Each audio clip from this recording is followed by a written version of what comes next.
চীনের মহাপ্রাচীরের নিচে এমন কিছু পাওয়া যাবে যা গোটা বিশ্বের মুসলমানদের কাঁদিয়ে দেবে, এমনটা কি কেউ কখনো স্বপ্নেও ভেবেছিল? আমরা জানি আল্লাহ তার প্রিয় বান্দাদের সম্মান দুনিয়ার যে কোনো জায়গায় লুকিয়ে রাখতে পারেন, কিন্তু চীনের মতো একটি দেশে যেখানে ইসলামের আলো পৌঁছানো নিয়ে এত কথা হয়, ঠিক সেখানেই মাটির নিচ থেকে বেরিয়ে এলো এমন এক পবিত্র রহস্য যা দেখে বিজ্ঞানীদের হাত কাঁপতে শুরু করল, আর সারা বিশ্বের মুসলমানদের মুখে একটাই শব্দ উচ্চারিত হলো, সুবাহান আল্লাহ। কি পাওয়া গেছে সেই মাটির নিচে? কেন চীনের সরকার এই খবরটি সবার কাছ থেকে লুকিয়ে রাখতে চেয়েছিল? চলুন আজ সেই গায়ে কাটা দেওয়ার রহস্যের গল্পটি শুনি। ঘটনাটা শুরু হয়েছিল খুব সাধারণভাবে। চীনের উত্তর দিকে পাহাড়ি এলাকায় হঠাৎ একদিন বিশাল এক ভূমিধস হয়। বড় বড় পাথর আর মাটির নিচে চাপা পড়ে ভেমে যায় মহাপ্রাচীরের বেশ বড় একটা অংশ। চীনের সরকার তখন ভাবল, এটা তো শুধুই একটা প্রাকৃতিক দুর্যোগ। তারা দ্রুত সেখানে কাজ করার জন্য কিছু শ্রমিক আর মাটি খোঁড়ার বিশেষজ্ঞদের পাঠিয়ে দিল। তাদের কাজ ছিল মাটি সরিয়ে জায়গাটা পরিষ্কার করা। কিন্তু তারা জানত না আল্লাহর কি কুদরত সেখানে লুকিয়ে আছে। মাটি সরাতে সরাতে হঠাৎ শ্রমিকদের কোদাল একটা অদ্ভুত পাথরের দরজায় গিয়ে ধাক্কা খেল। পাথরটা সাধারণ কোনো পাথর ছিল না, এটা ছিল একটা বিশাল গুহার দরজা। শত শত বছর ধরে এই দরজাটা মহাপ্রাচীরের নিচে চুপচাপ ঘুমিয়েছিল। কাজ থামিয়ে দেওয়া হলো, খবর দেওয়া হলো বড় বড় ঐতিহাসিকদের। তারা এসে যখন পাথরের ওপর থেকে ধুলো পরিষ্কার করলেন, তাদের চোখ কপালে উঠে গেল। চীনের পুরনো ইতিহাস তারা অনেক জানেন, কিন্তু এই দরজার গায়ের নকশা চীনের কোনো ডিজাইনের সাথে মিলছে না। এগুলো তো চীনা ভাষাও নয়, তাহলে এগুলো কি? তখন বেজিং থেকে পুরনো ভাষার বিশেষজ্ঞদের ডাকা হলো। তারা এসে যখন লেখাগুলো পড়লেন, তারা চমকে উঠলেন। তারা বললেন, এই পাথরের গায়ে যা লেখা আছে তা চীনা ভাষা নয়, এগুলো হলো প্রাচীন আরবি ভাষা। একটু চিন্তা করুন তো, চীনের এই দুর্গম পাহাড়ে, যেখানে আরব দেশের কোনো মানুষের আসার কথাই না, সেখানে এত সুন্দর আরবি লেখা আসলো কোথা থেকে? সবার মনে তখন একটাই প্রশ্ন, ভেতরে কি আছে? অনেক সাবধানে দরজাটা খোলা হলো। দরজা খুলতেই চারপাশের বাতাসে এমন এক সুন্দর সুবাস ছড়িয়ে পড়ল যা কেউ জীবনেও সুখেনি, যেন জান্নাতের কোনো সুগন্ধি আতরের গন্ধ। ভেতরে ছিল পুরনো পাথর দিয়ে সাজানো একটা বড় ঘর, আর সেই ঘরের ঠিক মাঝখানে রাখা ছিল একটা বড় পাথরের ফলক বা শিলালিপি। সেই ফলকের গায়ে আরবিতে কিছু কথা খোদাই করা ছিল। 1000 বছর পার হয়ে গেলেও লেখাগুলো একটুও নষ্ট হয়নি। একজন বিশেষজ্ঞ যখন সেই লেখাগুলোর অর্থ করলেন, তখন সবার গায়ে কাঁটা দিয়ে উঠল। সেখানে লেখা ছিল, আল্লাহর মনোনীত বান্দা ও আদর্শের বার্তাবাহক তার রবের কাছে ফিরে গেছেন। মানুষ তাকে সত্যবাদী, ধৈর্যশীল এবং এক আল্লাহর ইবাদতকারী হিসেবে জানত। কথাগুলো শুনে উপস্থিত সবার মনে একটা অদ্ভুত শান্তি নেমে আসলো। কিন্তু আসল চমকটা ছিল পাথরের একদম নিচে। সেখানে বড় বড় আরবি অক্ষরে খুব সুন্দর করে একটি নাম লেখা ছিল। নামটি হল জুলকিফল আলাইহিসসালাম। আল্লাহু আকবার। জুলকিফল। পবিত্র কোরআনে মহান আল্লাহ তার এই ধৈর্যশীল নবীর কথা উল্লেখ করেছেন। এই খবর শোনার পর চীনের বড় বড় সরকারি অফিসারদের ঘুম হারাম হয়ে গেল। তারা ভয় পেয়ে গেলেন, যদি এই খবর দুনিয়ার মানুষ জেনে যায়, তাহলে তো এখানে লাখ লাখ মানুষের ভিড় জমে যাবে। তাই সরকার সাথে সাথে সিদ্ধান্ত নিল, এই পবিত্র আবিষ্কারের কথা পৃথিবীর কেউ জানতে পারবে না। পুরো এলাকা মিলিটারির পাহারায় আটকে দেওয়া হলো। কিন্তু আল্লাহর নূর বা আলো কি কেউ কখনো হাত দিয়ে ঢেকে রাখতে পারে? খননকারী দলের এক তরুণ সদস্য এই দৃশ্য দেখে তার মনটা কেমন যেন কেঁদে উঠেছিল।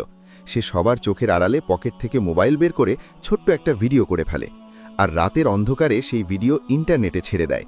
পরের দিন সকাল হতেই এই ভিডিও সারা দুনিয়ায় আগুনের মতো ছড়িয়ে পড়ে। লাখ লাখ মানুষ, বিশেষ করে সারা বিশ্বের মুসলমানরা এই ভিডিও দেখে আবেগে কেঁদে ফেলে। কেউ বিশ্বাসই করতে পারছিল না যে চীনের পাহাড়ে কোরআনে বলা নবীর মাজার পাওয়া গেছে। সাধারণ চীনা মানুষ, যাদের ধর্মের প্রতি কোনো আগ্রহ ছিল না, তারাও দূর দূরান্ত থেকে হেঁটে হেঁটে এই পাহাড়ের কাছে আসতে শুরু করল। যারা সেখানে গিয়েছিল তারা এক অদ্ভুত কথা জানালো। তারা বলল, সেই মাজারের কাছে গেলেই নাকি মনে এক অদ্ভুত প্রশান্তি কাজ করে। মনে হয় বুকের ভেতর জমে থাকা সব কষ্ট নিমেষেই দূর হয়ে যায়। মনে হয় কেউ যেন মায়াবী কণ্ঠে ডাকছে।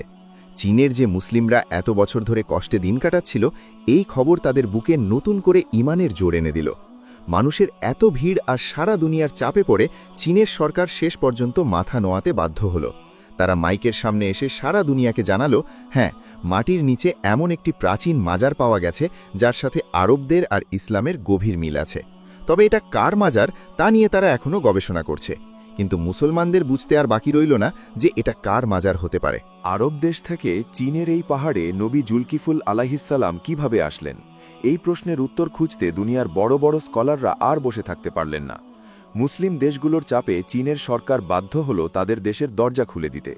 সৌদি আরব, মিশর, তুরস্ক আর পাকিস্তান থেকে বড় বড় আলেম আর ইতিহাসবিদরা ছুটে আসলেন চীনে। তাদের সবার বুকে তখন একটাই আশা, হয়তো আজ দুনিয়ার সামনে এক বিশাল সত্য উন্মোচিত হতে যাচ্ছে।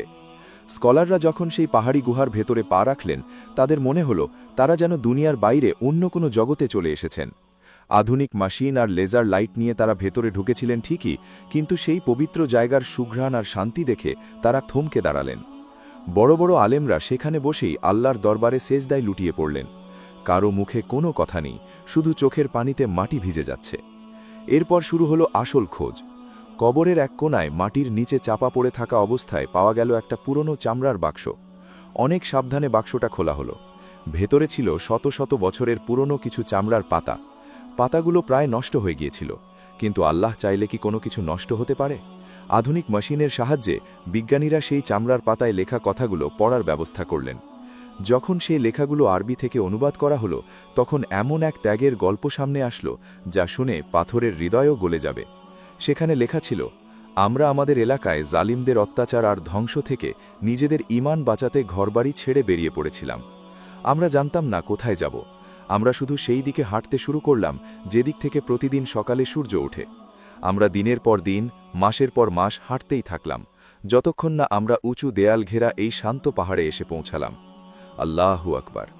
একটু চিন্তা করে দেখুন, নিজেদের দিন আর ঈমানকে বাঁচাতে নবী জুলকিফল আলাইহিসসালাম এবং তার কিছু সঙ্গী হাজার হাজার মাইল মরুভূমি আর পাহাড় পাড়ি দিয়ে পূর্ব দিকে অর্থাৎ চীনের এই অঞ্চলে হিজরত করেছিলেন। তারা নিজেদের রাজপ্রাসাদ বা আরামের ঘর ছেড়ে আল্লাহর রাস্তায় বেরিয়ে পড়েছিলেন, শুধু এক আল্লাহর ইবাদত করার জন্য।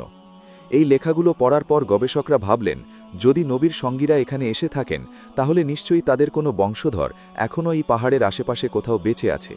এই চিন্তা থেকেই তারা পাহাড়ের আরও গভীরে খুঁজতে শুরু করলেন। আর তখনই তারা খুঁজে পেলেন এমন এক ছোট্ট গ্রাম যার কথা দুনিয়ার কেউ জানত না। গবেষকরা যখন সেই গ্রামের মানুষদের সাথে কথা বললেন, তারা অবাক হয়ে গেলেন।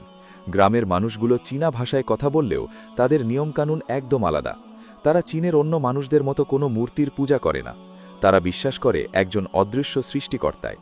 সবচেয়ে অবাক করা বিষয় কি জানেন? তারা সূর্য ওঠার আগে থেকে শুরু করে সূর্য ডোবা পর্যন্ত না খেয়ে থাকে, একদম আমাদের রোজার মতো। গ্রামের এক বয়স্ক মুরব্বী হাসি মুখে জানালেন, আমাদের পূর্বপুরুষরা অনেক দূরের মরুভূমি পার হয়ে এখানে এসেছিলেন। তারা আমাদের শিখিয়েছেন কখনো মাটির মূর্তির সামনে মাথা না নোয়াতে, আর সবসময় সহজ সরল জীবনযাপন করতে। সুবহান আল্লাহ! হাজার হাজার বছর পার হয়ে গেছে, কিন্তু নবীর রেখে যাওয়া সেই তাওহীদ বা এক আল্লাহর প্রতি বিশ্বাসের আলো তারা এখনও বুকে জ্বালিয়ে রেখেছে।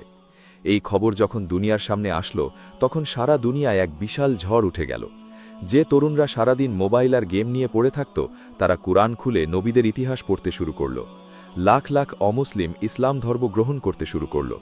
চীনের মসজিদে মসজিদে মানুষের জায়গা দেওয়া কঠিন হয়ে পড়ল। সবাই শুধু একটাই কথা জানতে চায়, ইসলামের আলো কত সুন্দর, কত পবিত্র। আমার প্রিয় ভাইয়েরা আর বোনেরা, চীনের মাটিতে পাওয়া এই কবরটি হয়তো সরকারিভাবে এখনও পুরোপুরি নিশ্চিত করা হয়নি। হয়তো অনেক রহস্য এখনও লুকিয়ে রাখা হয়েছে। কিন্তু এই ঘটনাটা আমাদের কি শেখায় তা কি একবার ভেবে দেখেছেন? আল্লাহর আলো কোনো দেশের সীমানা, কোনো উঁচু দেয়াল বা কোনো কাঁটা তার দিয়ে আটকে রাখা যায় না। এই দিন, এই সুন্দর ইসলাম আমাদের কাছে এমনি এমনি পৌঁছায়নি। আজ আমরা এসি রুমে বসে নরম বিছানায় শুয়ে খুব সহজেই নিজেকে মুসলমান বলে দাবি করি, কিন্তু একবার ভাবুন তো সেই নবীদের কথা। আল্লাহর একত্ববাদের আলো আমাদের কাছে পৌঁছে দেওয়ার জন্য তারা কত কষ্ট করেছেন, ঘরবাড়ি ছেড়েছেন, মরুভূমির বুকে দিনের পর দিন না খেয়ে হেঁটেছেন, জালিমের অত্যাচার সহ্য করেছেন, তবু ঈমান ছাড়েননি। তাদের কত রক্ত, কত ঘাম আর কত চোখের পানির বিনিময়ে আজ আমরা কুরআন পেয়েছি, ইসলাম পেয়েছি। হে আল্লাহ, আমাদের হৃদয়কে আপনি সেই ঈমানের আলো দিয়ে আলোকিত করে দিন। আমাদের নবীদের সেই ত্যাগের মূল্য বোঝার তৌফিক দিন।